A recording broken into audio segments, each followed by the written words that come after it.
ويهديكم سنن الذين من قبلكم ويتوب عليكم والله عليم حكيم والله يريد أن يتوب عليكم ويريد الذين يتبعون الشهوات أن تميلوا ميلا عظيما يريد الله أن يخفف عنكم وخلق الإنسان ضعيفا۔ اللہ چاہتا ہے کہ اپنے احکام تمہارے لیے بیان کر دے اور تمہیں اگلوں کی روشیں بتا دے اور تم پر اپنی رحمت سے رجوع فرمائے، اور اللہ علم و حکمت والا ہے، اور اللہ تم پر اپنی رحمت سے رجوع فرمانا چاہتا ہے۔ اور جو اپنے مزوں کے پیچھے پڑے ہیں وہ چاہتے ہیں کہ تم سیدھی راہ سے بہت الگ ہو جاؤ،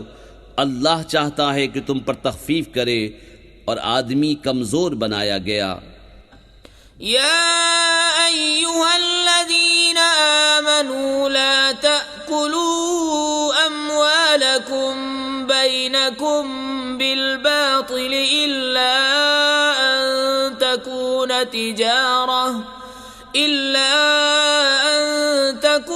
تجارة عن تراض منكم ولا تقتلوا أنفسكم إن الله كان بكم رحيما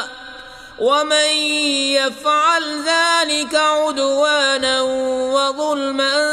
فسوف نصليه نارا وكان ذلك على الله يسيرا۔ اے ایمان والو، آپس میں ایک دوسرے کے مال ناحق نہ کھاؤ مگر یہ کہ کوئی سودا تمہاری باہمی رضامندی کا ہو، اور اپنی جانیں قتل نہ کرو، بے شک اللہ تم پر مہربان ہے۔ اور جو ظلم و زیادتی سے ایسا کرے گا تو ان قریب ہم اسے آگ میں داخل کریں گے، اور یہ اللہ کو آسان ہے۔ ان تجتنبوا كبائر ما تنهون عنه نكفر عنكم سيئاتكم وندخلكم مدخلا كريما ولا تتمنوا ما فضل الله به بعضكم على بعض للرجال نصيب مما اكتسبوا وللنساء نصيب مما اكتسبن واسألوا الله من فضله ان اللہ کان بکل شیء علیما۔ اگر بچتے رہو کبیرہ گناہوں سے جن کی تمہیں مانعت ہے تو تمہارے اور گناہ ہم بخش دیں گے اور تمہیں عزت کی جگہ داخل کریں گے، اور اس کی آرزو نہ کرو جس سے اللہ نے تم میں ایک کو دوسرے پر بڑائی دی۔ مردوں کے لیے ان کی کمائی سے حصہ ہے اور عورتوں کے لیے ان کی کمائی سے حصہ، اور اللہ سے اس کا فضل مانگو، بے شک اللہ سب کچھ جانتا ہے۔ وَلِكُلٍّ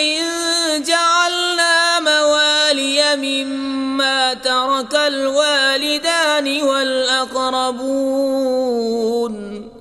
وَالَّذِينَ عَقَدَتْ أَيْمَانُكُمْ فَآتُوهُمْ نَصِيبَهُمْ إِنَّ اللَّهَ كَانَ عَلَى كُلِّ شَيْءٍ شَهِيدًا۔ اور ہم نے سب کے لیے مال کے مستحق بنا دیے ہیں جو کچھ چھوڑ جائیں ماں باپ اور قرابت والے، اور وہ جن سے تمہارا حلف بن چکا انہیں ان کا حصہ دو، بے شک ہر چیز اللہ کے سامنے ہے۔